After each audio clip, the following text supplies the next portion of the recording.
I'll tell you the story. It happened to me in Saudi Arabia. To conclude, I was in Saudi Arabia. Whenever I go for Hajj, I love going to the Wahhabi bookshops. Yes? I go to the Wahhabi bookshops, and in the Wahhabi bookshops, I think the books are great because there's a lot of great books on Quran. Our brethren there in Saudi Arabia, very strong on Quran, nothing on Ahlul Bayt, nothing.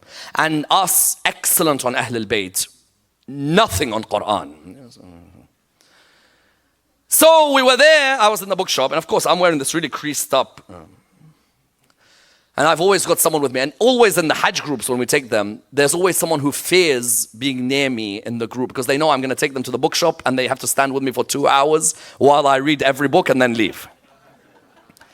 So I go downstairs, I'm in the Wahhabi bookshop, there's a Pakistani, Afghani, and a Sudanese. This sounds like a joke, I think. Pakistani, Afghani, and Sudanese, they're there.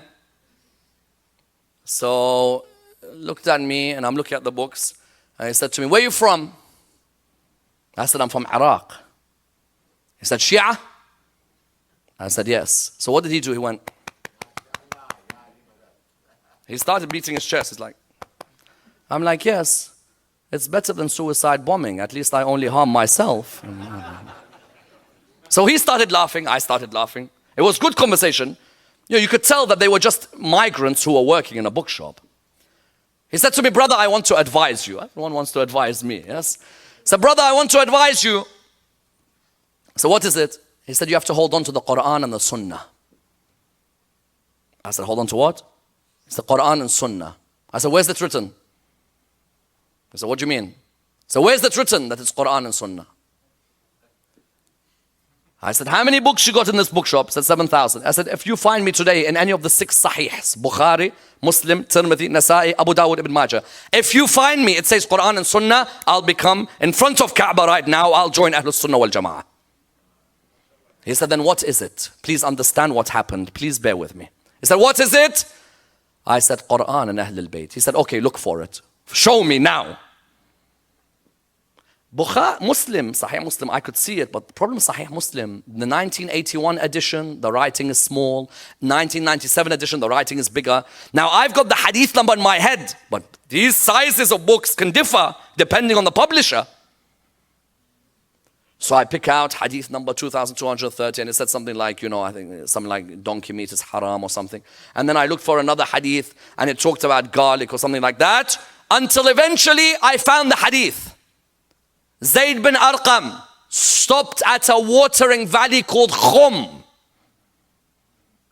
Ghadir means spring, oasis. He said, they asked him about what Rasulullah said. So he said that the Prophet stopped at a watering valley called Khum. And he said, "Oh people, I leave behind for you 2 things. First proof, Ghadir Khum. Second proof, last sermon of Rasulullah was at Ghadir Khum, not at Hajj. Third proof, I leave behind for you the Quran and my Ahlul Bayt.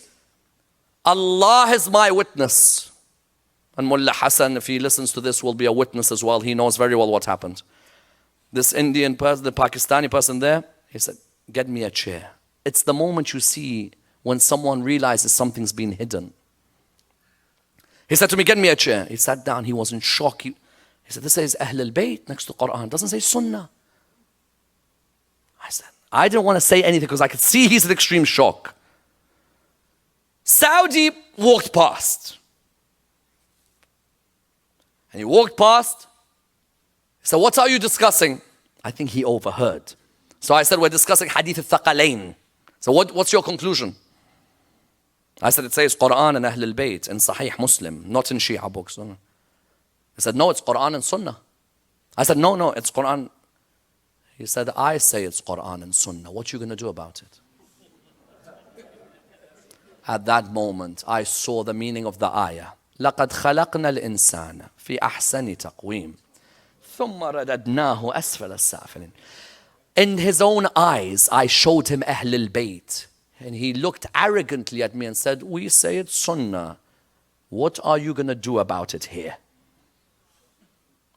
Sometimes people see the haqq of Al-Muhammad in front of them. Whether they accept it or not is up to them. I showed him in Sahih Muslim. In Saudi Arabia, not in Iran, not in Iraq.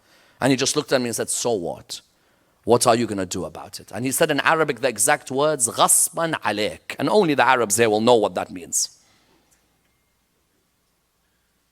What does it therefore conclude? Quran and Ahlul Bayt is what unites the Muslims. The more the Muslims will hold on to these two, Rasulullah has promised we'll never go astray if we hold on to the Quran and Ahlul Bayt. And who did Rasulullah in Sahih Muslim say were the Ahlul Bayt?